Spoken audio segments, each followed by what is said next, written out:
It began, as so many horrors do, with a signal no one could trace. A flicker in the deep void between warp storms. A string of half-corrupted binaric syllables carried on a ghost frequency, bouncing between shattered satellites and forgotten vox torches, pinging off derelict ships that hadn't borne life in centuries. The Mechanicus dismissed it at first. A data ghost, they said. Nothing more than warp echo. But it returned, louder, cleaner, measured not in pulses, but heartbeats. And then the screams began. The freighter in Perpetuum Redemptio was the first to die. Not by weapon, not by demonic presence, but by overload. Their astropath went blind mid-sentence, tearing out his own tongue before he could finish the word rising.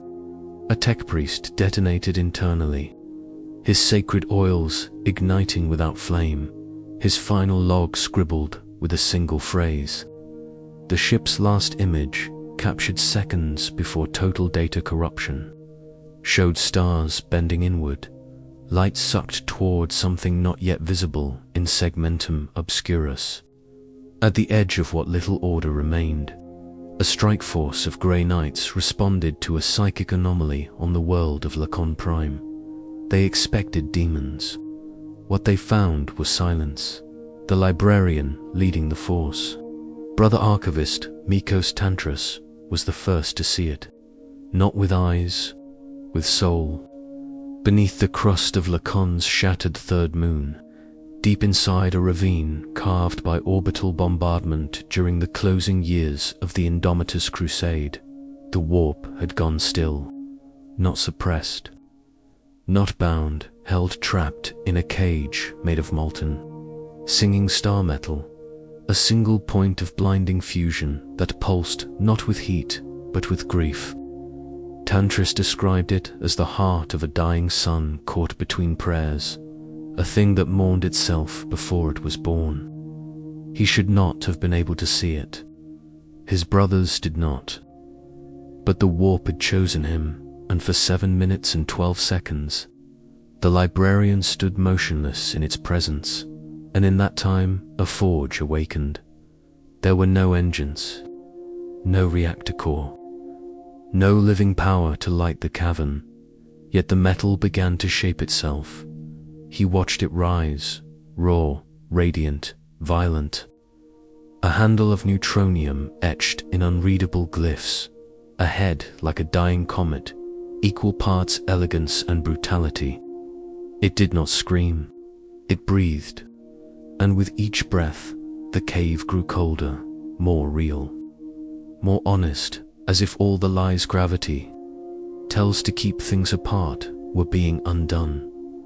Then the demon came, a prince of the Neverborn, drawn by the anomaly, a monstrosity of tongues and shadow, clawing through the rift like a priest denied his sermon. It struck the librarian first, not to kill, but to mock. But before its touch landed, the forgefire flared. The hammer moved, no hand wielded it, no prayer summoned it. It chose Dot, and in that moment, thunder was born inside the warp. The demon unraveled, not torn, not banished, judged. Its form shattered in silence, not by force, but by the truth that it should not be. Its lies were laid bare, its origin rewritten, its malice undone, not with fire, but with finality. What remained was not a corpse, it was absence. Brother Tantros collapsed. The hammer hovered for a moment, pulsing faintly, dripping with gravity like blood from a blade, and then it disappeared, not in flash or fury. It simply moved, not through space, but through story. Across a dozen systems, seers gasped as their prophecies failed. On Mars, an ancient cogitator that hadn't moved since the scouring suddenly printed a single phrase. Worth must rise. The forge was awake, and the hammer had begun to dream. Tantris survived, barely, when his brothers found him collapsed beside the scorched altar of glassed moonrock. His armor had been fused to his flesh, and his mind burned clean of memory.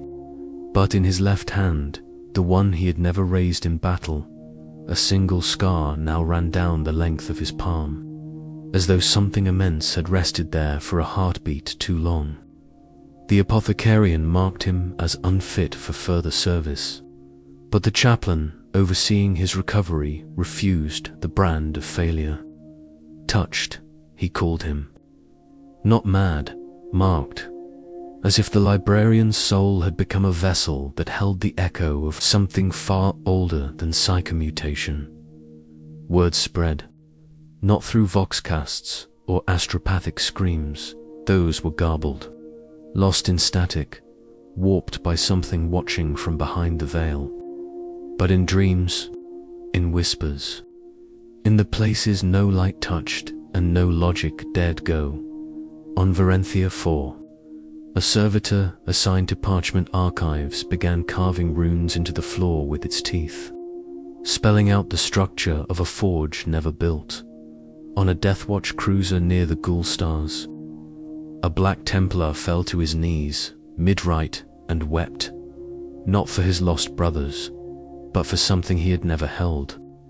He spoke only one sentence before silence claimed him. It belongs to sorrow. And in the great libraries of Mars, deep beneath the Omnissiah's coils, an ancient datasheet once sealed by order of the fabricator general unlocked itself without input. No words, just a schematic. No title, no code. A hammer, forged not of this universe, bound in gravity that did not obey its master. The Mechanicus responded with awe and terror in equal measure. The Forge Adepts called it an anomaly, an intrusion of sacred design without origin or cause. Tech priests debated its structure for weeks in the cold language of machine logic, stripping emotion from data. But even in their austere communion, they knew something had shifted, because the forge in the stars had not been built. It had been remembered, and now it was active, back on Lacan Prime. The site of the hammer's birth was quarantined under inquisitorial authority. Ordo Malleus agents arrived within days, sifting through the rubble for taint, scanning for warp residues and psychic trails. They found none. Not even Ashdot, the only anomaly, the only clue, was a single fingerprint scorched into obsidian near the cave mouth. The print did not match any Imperial archive, not human, not Xenos. Its structure was fractal, shifting when viewed directly. But when scanned by a data slate, it produced one output, a low, thunderous sound, a heartbeat in rhythm with the hammer's pulse. And though the Inquisition tried to seal the data, though the record was buried beneath 20 layers of encryption and surrounded by kill orders and silence protocols, the signal had already spread, because the forge hadn't been meant to remain hidden. The hammer wanted to be found, but not by just anyone it didn't seek. Power, it sought grief, it sought loss, it sought worthiness, and across the void, across 1,000 broken worlds, across battlefields soaked in ink and blood and desperate prayer, people began to feel it. Not a call, a pull, somewhere in the deep dark. Thunder waited, and it was looking for a hand that could carry it. It was not long before the skittery landed, to full mast, clad in red and brass, descended on Lacan Prime with mechanical precision, their bootsteps leaving mirrored scars across the moon's blackened crust. The Adeptus Mechanicus did not send soldiers for relics, unless the relic could rewrite theology. This one had no name, no origin, no source code, and that made it holy in a way even the Omnissiah feared. They did not come to retrieve the hammer, they came to bind it, but the forge was gone. The hollow crater where it had once sparked was now a tomb of stillness, and even the machine spirits recoiled from the stone. Scans returned. Null entropy results, not just silence, but negation, as though causality itself refused to acknowledge what had happened here. The tech priests recorded everything anyway, speaking in binaric tongues, carving protective wards into the rock with servo drills, muttering litanies over auger arrays that refused to blink. They circled the site like mourners circling a grave. They hadn't dug deep enough, and then the visions began. One skittery vanguard fell to his knees, mid-patrol, and screamed. No voxcast. No distortion, just a pure human scream, something that had been chemically bred out of him long ago. He clawed at his helm, begged forgiveness for a war he hadn't fought. Tears of blood spilling from augmetic eyes that could no longer weep. Another removed her rifle mid-sweep, turned it on herself, and murmured, "I see the weight." Their memory banks were wiped before they could be dissected. Their minds, what was left of them, incinerated in sacred flame, but their message lingered. The hammer was not dormant, it was traveling. The Inquisition issued a system-wide veil order. Any mention of the Lacon event was to be purged. No pilgrimage, no data retention. The forge would be labeled a psychic fault line and left to drift in myth. But myths do not obey orders, they multiply on Fernax Ultima. A dying guardsman whispered of a weapon shaped from a star's final breath on Bol Solis.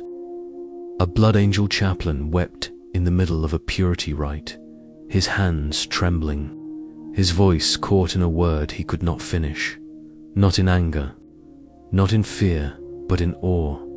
In a Mechanicus reliquary on Tharsis, an ancient data tome cracked open along its spine, revealing a pict of a hammer that had never been drawn.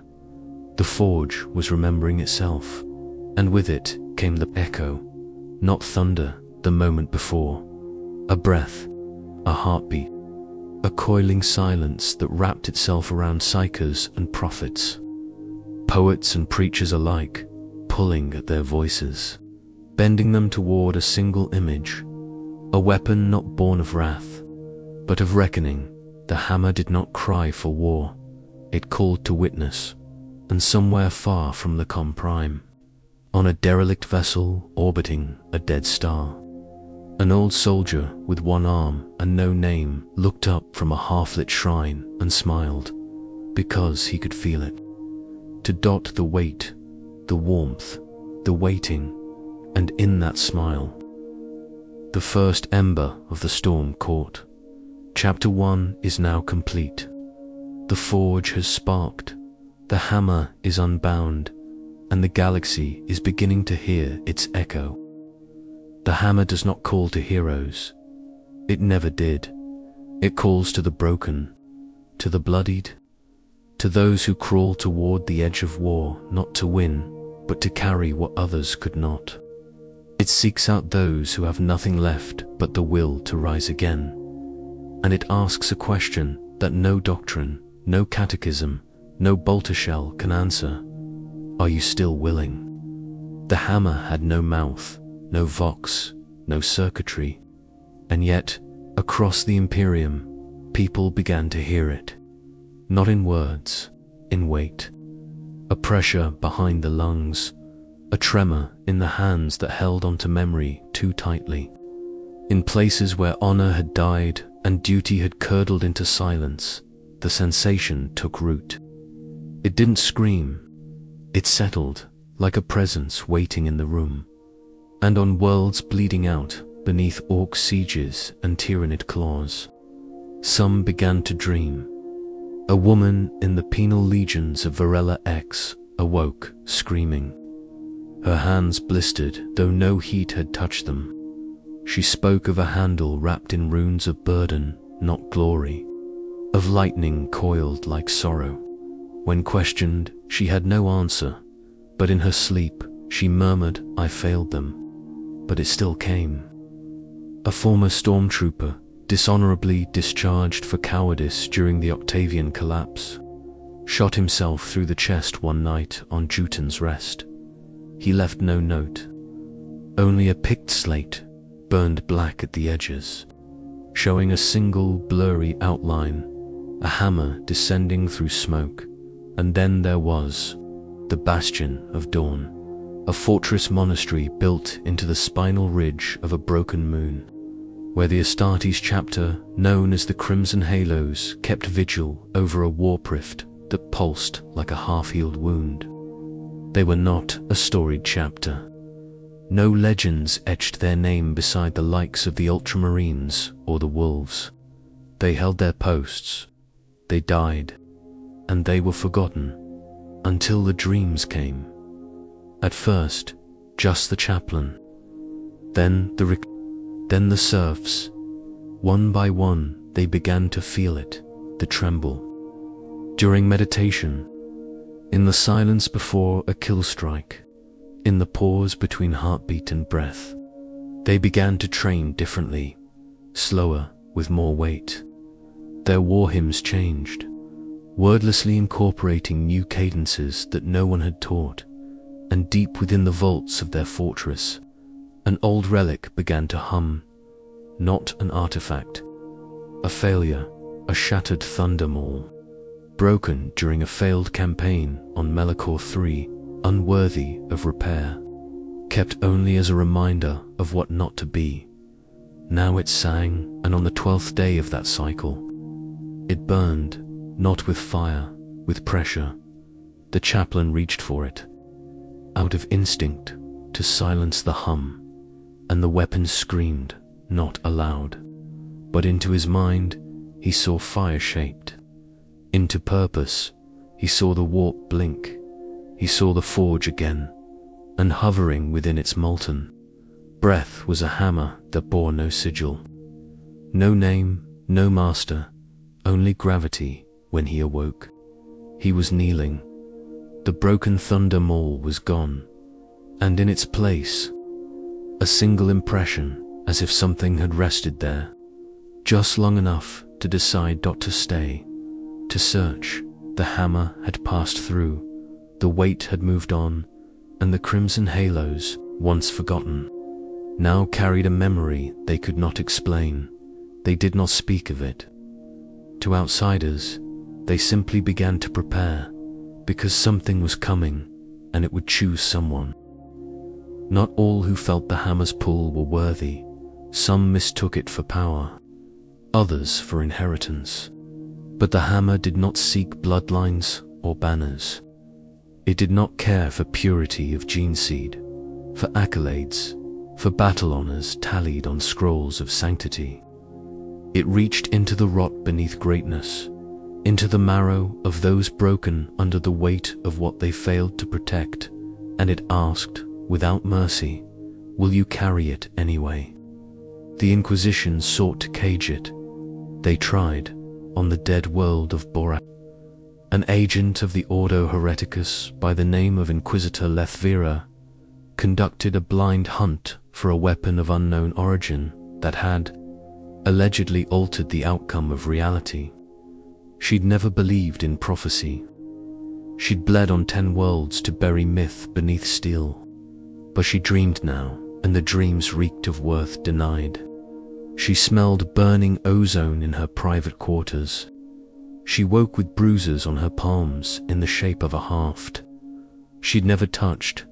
Her stormtroopers found something buried beneath, a crater sealed by exterminators, a lump of metal that defied classification, unscannable, humming with inertia. They placed it in a stasis field, and it broke it, without effort, without violence. The field simply ceased, like a truth embarrassed by its own limitations. Vera stood before it. She did not speak. She knelt, and when she rose, the hammer was gone. No flash, no exit wound, just absence, and a smell of thunder that lingered in the walls for weeks. Vera never filed her report.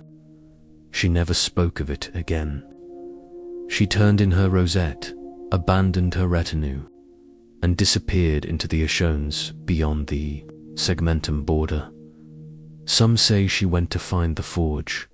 Others say the hammer had asked her a question and she could not answer it. Elsewhere, those unworthy tried to take it on Haskell's reach.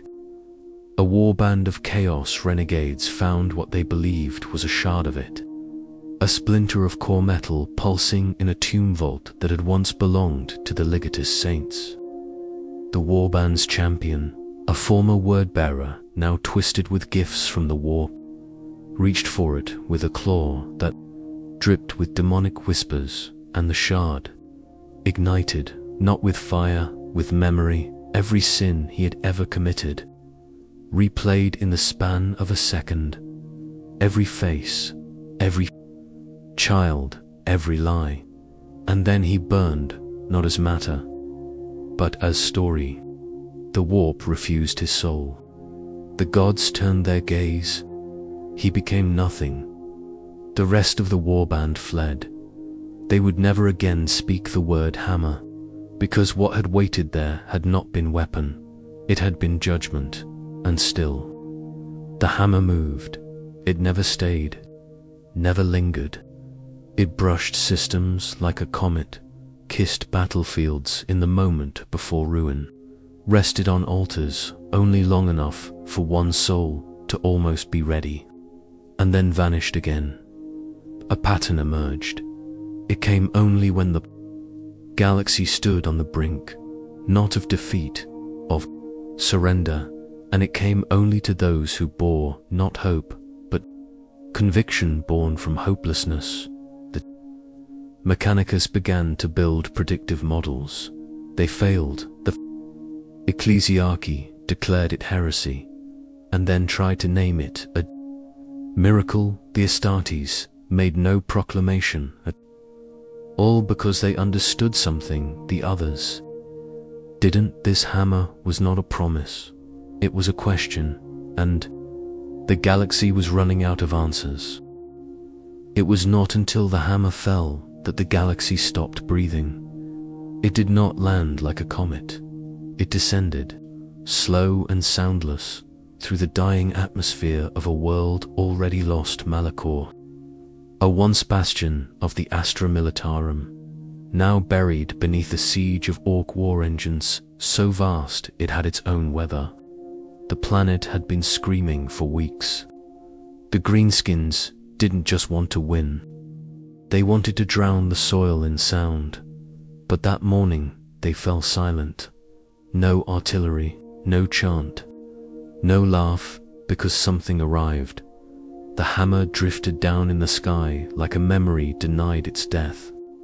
No propulsion, no flame. It simply existed more vividly than anything else. A silhouette of impossible density surrounded by ozone and silence. It struck the center of the last remaining Habspire, not with impact, but authority, and the war paused. The orcs circled it first, hesitant. Their war boss, a brute named Garok the Maw, approached with his favorite power claw and challenged it as one might challenge another god. He laughed as he struck. The claw shattered. He cried, not because of pain, because for a single breathless instant he saw everything he could have been if he'd chosen differently. He fell to his knees and never stood again. The Astra Militarum emerged slowly. They didn't expect salvation. They were trained for lies, for failure, for dying under a sky that wouldn't remember them. But there it stood, not offered waiting. The first to approach was a commissar, young, too new to have lost faith in what the Imperium once meant. She touched the haft with her gloved hand and recoiled in tears. Not because it burned, because it knew it showed her every sentence she had issued to execution. Every moment She had drawn a bolt pistol on a soldier who was only afraid, not a coward. She saw their names. She heard them say thank you, not in bitterness, in relief, because they knew she believed in what she was doing. The hammer did not strike her, but it did not stay. It lifted, again hovered, waited, and then came the man. No rank, no sigils. A former guardsman, twice shot, half-starved, staggering on bones held together by spite. His name was Yek. That was all he remembered. That, and the squad he'd lost during the retreat. He didn't speak as he approached. He simply knelt, and when he reached out, the hammer fell into his hand with no flash. No roar, just thunder without sound. The kind that splits the world. In meaning. And then came the storm. Not in the sky, in them. The Astra Militarum charged. Not with orders, with clarity. As if the weight of that weapon had lifted the dust from their lungs, cracked the lies from their eyes. Their lasguns sang like the first hymn of a new church, and when they struck, they believed. Even the orcs' creatures bred for endless battle hesitated, because in the eye of that hurricane stood a man with a hammer too, heavy to lift, and he held it like a memory. It moved like vengeance, not righteous, earned. Every strike did not kill, it revealed, and when the thunder passed, the battlefield was not empty, it was honest for the first time in centuries. And the hammer was gone again. Yek was never seen again, not in the way that matters. No body, no post, no imperial record. Just one name, half burned into the side of a war-ravaged habdome where the hammer had fallen. Yek, who chose to stand, not carved, not painted, seared. Those who survived the siege of Malachor Secundus told stories. They spoke in low, unshaking tones of the man who walked toward the end of all things and held it in his hands like a promise that couldn't be broken. They didn't describe how he looked. No need. They remembered the sound, not of thunder, but of weight settling, of grief finding shape. And the hammer did not stay. It never did. By the time the second Mechanicus envoy arrived, the field was cool. The orcs had retreated without understanding why. The clouds had parted. The Forge Saints of Mars received the residual data hours later and declared it. Impossible gravitational distortions, inconsistent with planetary mass. Radiation patterns not found outside of white dwarf collapse, but something else, too. A whisper embedded in the machine spirits of the remaining Voxian, static at first, until scrubbed and cleaned, then translated, then understood. It said he was willing. The message burned through the cogitators seconds later, but it had been heard. The Inquisition tried again. Scrubbed reports, silenced survivors, sealed the planet under exclusion. Codex Thatanal. But still it spread. Not in code, not in prophecy, in conviction, because now they knew the hammer chose, not because of strength, not because of faith, because of willingness to carry what others drop. And in that choice, the galaxy changed. The Astartes of the Crimson Halos carved new rites, not to call the hammer, but to prepare for it, to be worthy before it asked. The Adeptus Cerritus lit candles in shrines unnamed by ecclesiarchal order, praying not for miracles, but for strength enough to endure refusal. And in the black corridors of terror, behind the silence of custodian masks, a single custodes who had never prayed in 10,000 years, did. Because he had seen it, too. Once, long ago, at the edge of the galaxy, when he stood beside the one they now call God. He remembered the look in the Emperor's eyes. He remembered what he carried, and he wondered, had the hammer come from there? Or had it always been waiting? Now it waits again. Somewhere in the void, maybe. Closer than anyone dares believe. Hovering. Above a world too broken to cry for help, or in the hand of someone who does not yet know their name, but they will, because when the thunder asks, it doesn't need to shout, it only needs to be, and the galaxy, for all its rot, for all its rage, for all its ruin, is beginning to listen. It did not strike with fire. The hammer fell in silence, like morning made solid, like a final breath held for too long and released into a world that no longer remembered how to grieve. It descended not from above, but from within, from a point in space that should have been empty but pulsed now with unbearable presence, a weight you could feel in your teeth, in your bones, in the parts of your soul you hoped no god would ever find.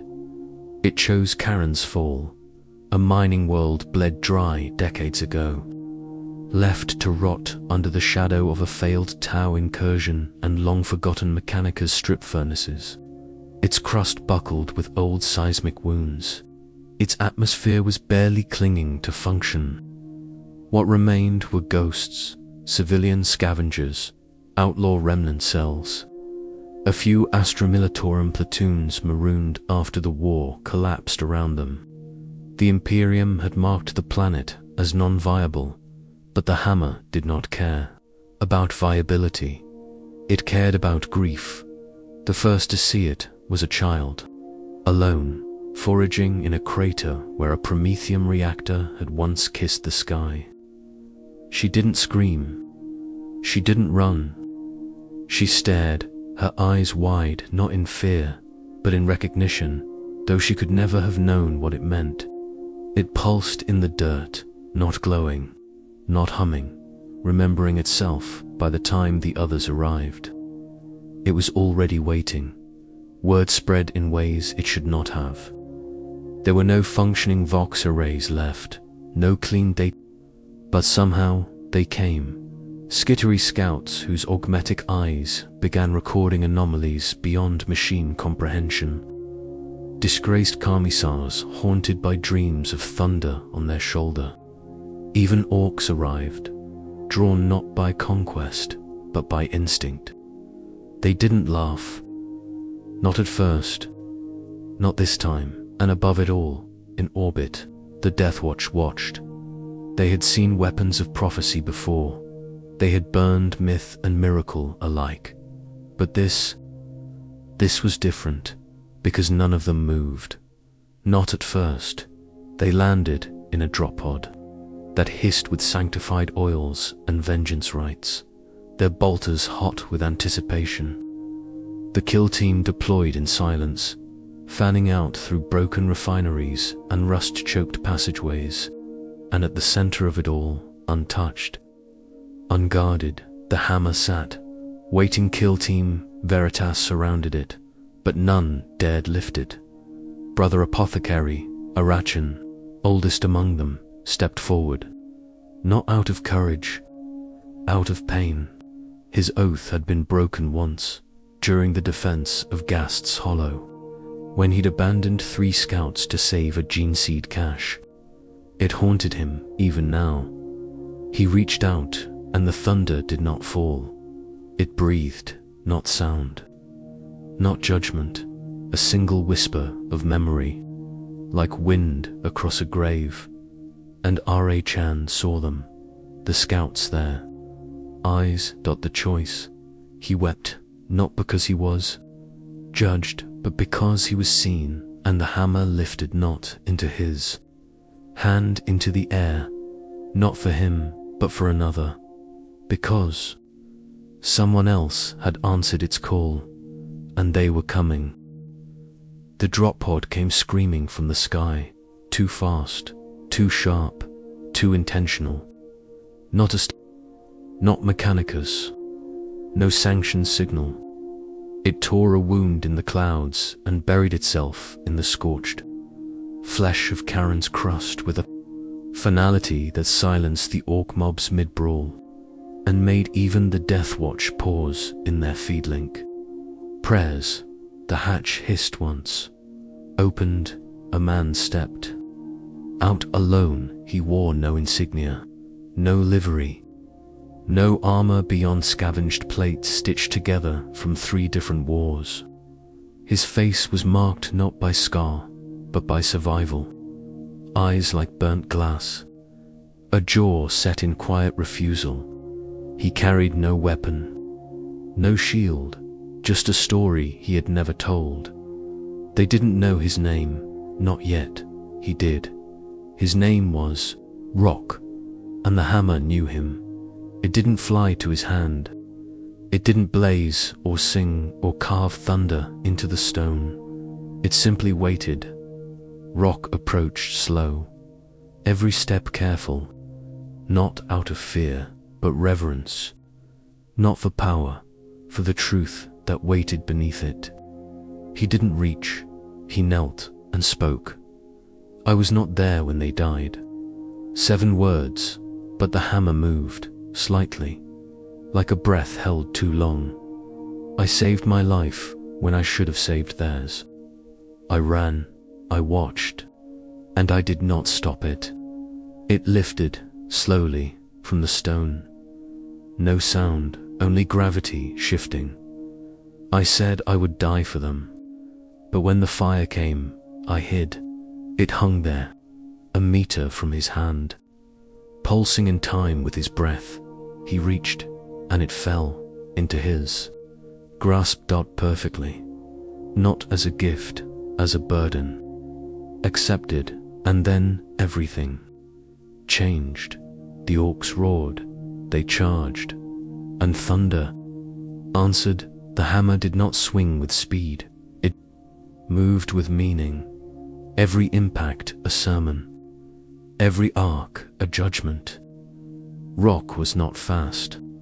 He was true. The weapon turned with him, not guided by impulse, but by memory. It showed him not where the orcs stood, but where they would fall. Not by strength, by the weight of their own unchecked violence. He did not smile. He did not shout. He moved like someone willing to carry what others had dropped, and that was all the hammer had ever asked. The Death Watch did not interfere.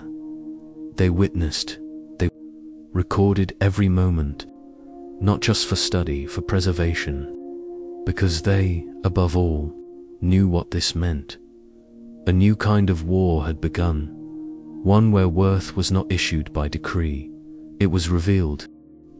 The tide broke within the hour. The orcs, for all their rage and mass, could not answer the hammer's rhythm. They screamed, they charged, they laughed, but each sound ended in silence. Rock did not roar back. He did not meet their fury with equal force. He simply stood, and in his hand the storm chose when to fall.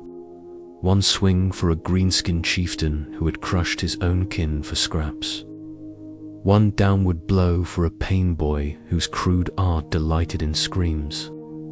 Each strike was measured, earned, and the hammer remembered every one by the time the dust settled. Karen's war was over.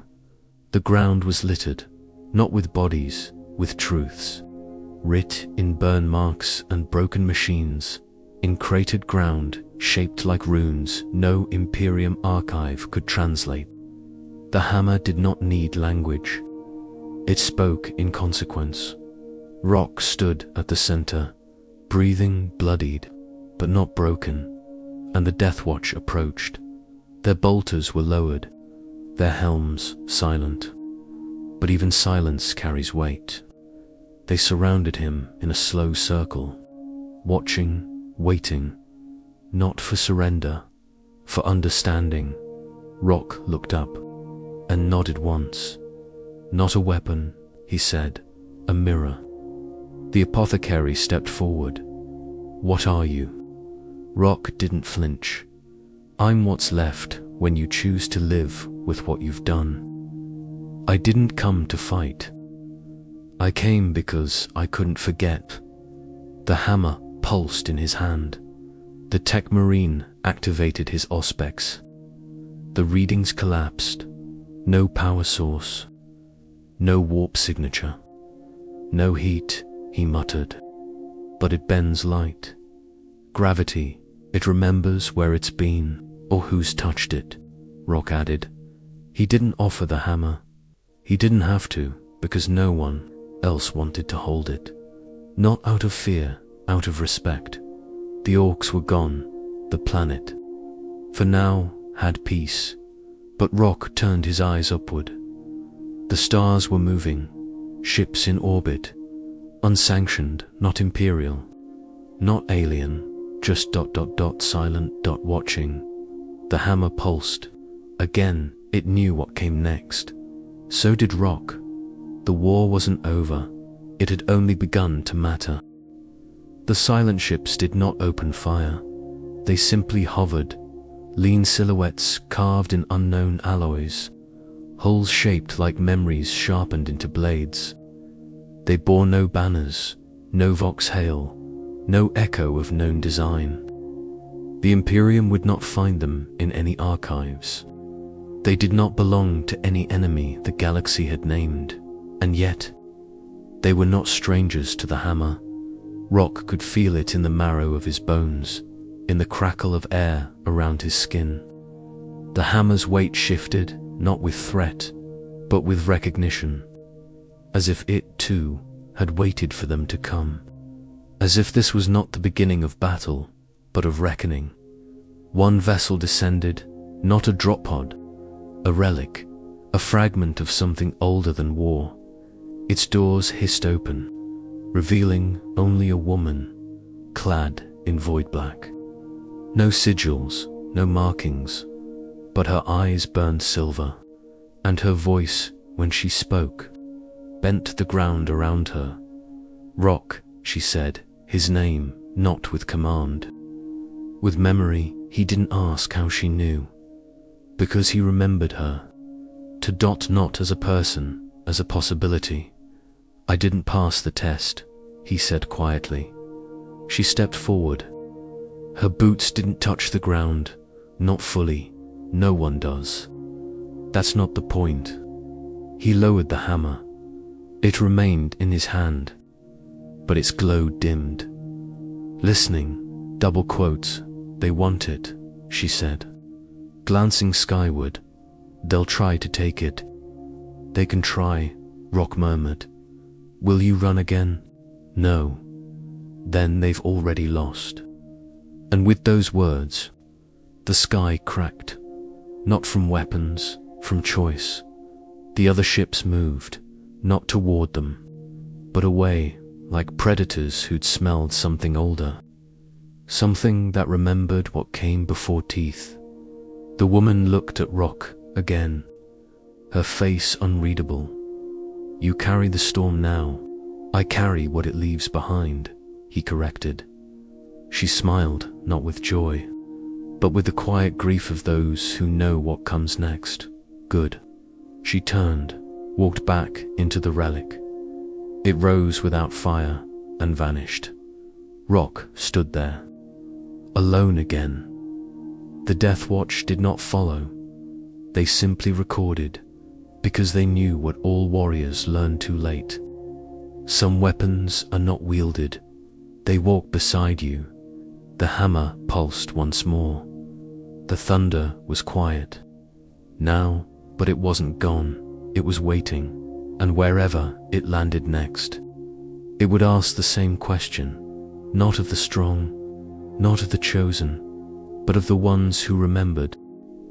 In the hollow vaults beneath the Imperial Palace, where even silence wears armor and prayers move like blood through circuits older than terror itself, a name is spoken, not aloud within.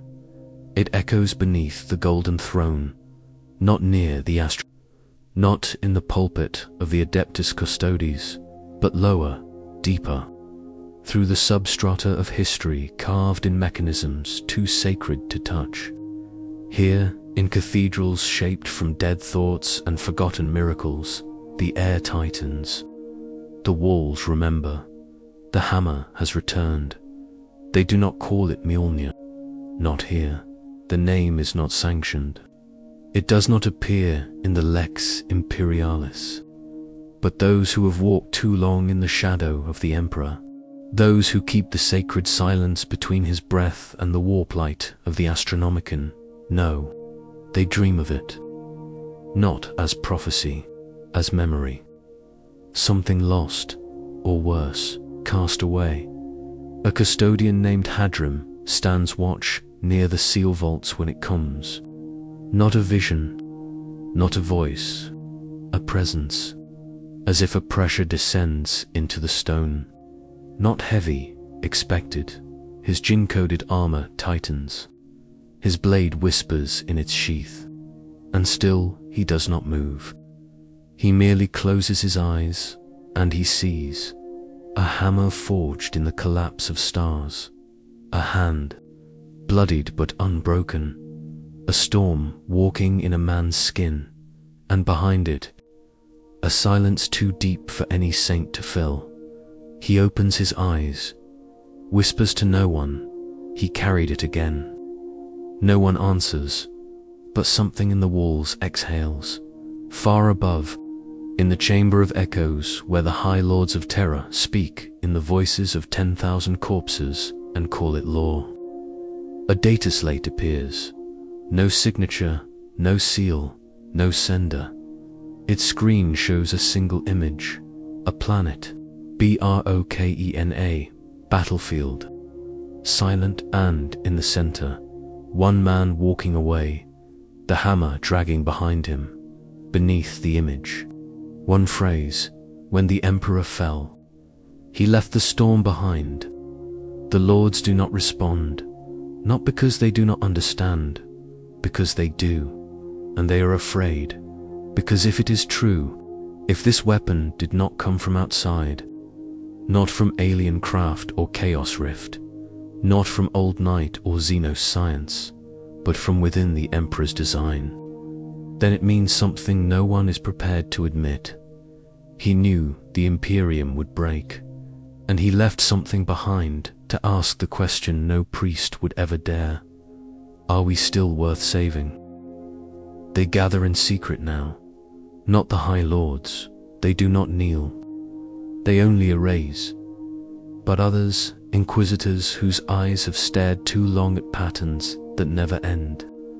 Librarians who dream in tongues no psyker should know. Tech priests who have sealed away fragments of code they dare not read twice. They gather in the vaults beneath the calyx expanse, in the listening stations orbiting dead suns, in chapel ships crewed only by silence.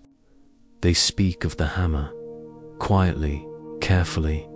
Some say it is a fragment of the Emperor's final breath, crystallized into form and cast forward through time to reach a galaxy that has forgotten how to kneel honestly.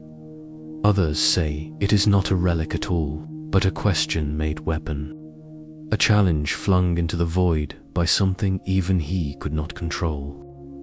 A part of himself sealed away the day he took the throne, waiting for someone, anyone, to answer the only question that mattered.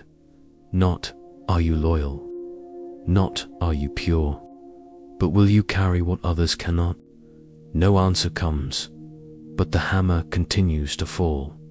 It strikes not where it is needed, but where it is deserved, and always. The result is the same. Not victory, not defeat. Reckoning, on Cenarian's drift.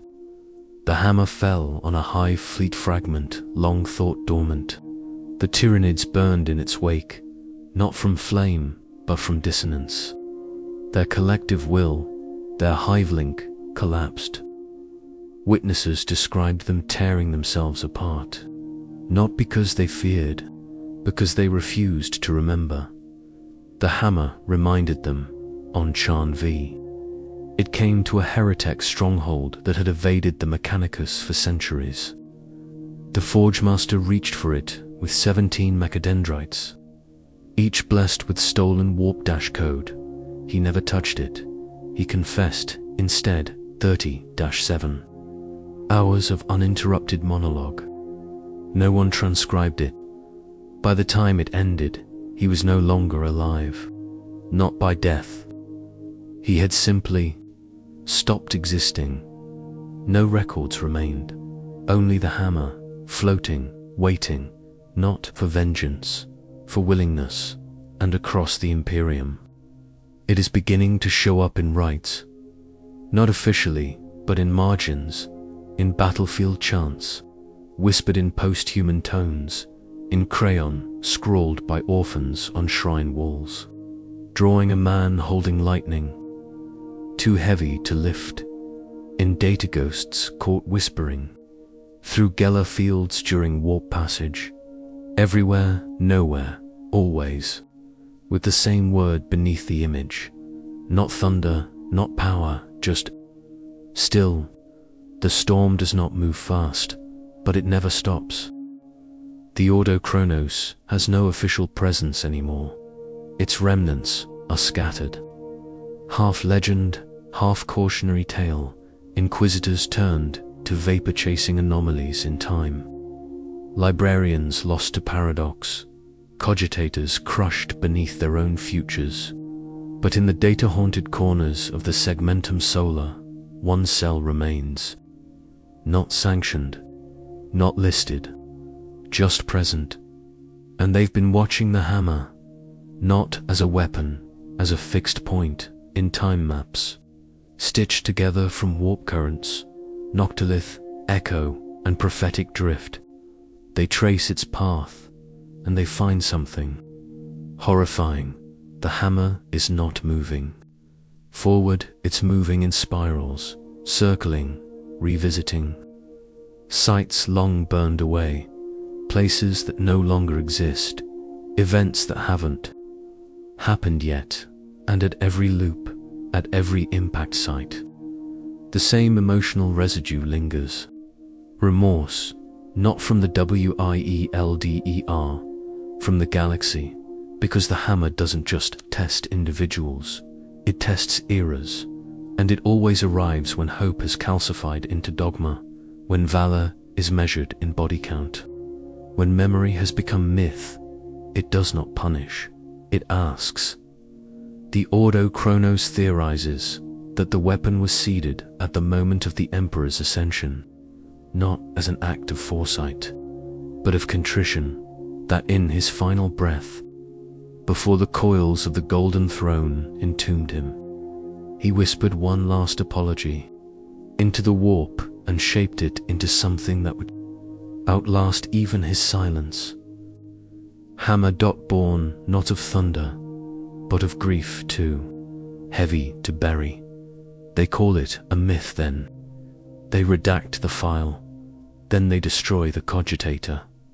But still, they dream, and in those dreams, they see him not as a god, but as a man, carrying the weight of 10,000 years of death on his shoulders, and still walking, and beside him, the hammer, silent, loyal, and waiting, always waiting for someone, anyone, to say, "I'll carry it next." No one knows who holds it now, not the Inquisition, not the black ships, not even the Emperor's own shadow choirs who listen for prophecy in the screams of the dying. They lost its trail after Charn, lost the echoes, the energy signatures, the residual gravity pulses. They scrambled entire fleets, rewrote 100 sacred texts, executed hundreds more for failing to produce answers, but they forgot the one truth every storm teaches. You don't see the lightning. You see what it leaves behind, and what the hammer left was memory, not in archives, in people. The boy on Mephisto 3 who woke from a coma and whispered the names of soldiers who died in the siege of Tanis V, a war that ended before he was born. The assassin who dropped her blade mid-mission and wept at the sight of a child's drawing taped to a shattered plasteel door, a hammer descending through smoke. The custodian who knelt alone in the Hall of Echoes, his auramite gauntlet resting not on a weapon, but on his own chest, where he finally felt something for the first time in centuries. The storm is not coming. It's already here. It moves now, not as fire, not as light, not even as gravity. It moves as choice, as every person who's ever looked at the ruin and said, "Not again," as every warrior who's killed for orders but prays they'll be forgiven anyway, as every broken soul who still stands up not to win, but to be there when it counts. The hammer does not lift easily, but it lifts. It always lifts. And it waits now in the dark of a ship with no name, beneath the boots of someone who does not know they will be called. Someone ordinary, someone forgotten, someone real. The question is not who they are. The question is when they'll say yes. And when they do, the thunder will remember, and the galaxy will tremble, not in fear, in reckoning, because somewhere out there, the storm still walks, and the hammer is not done asking.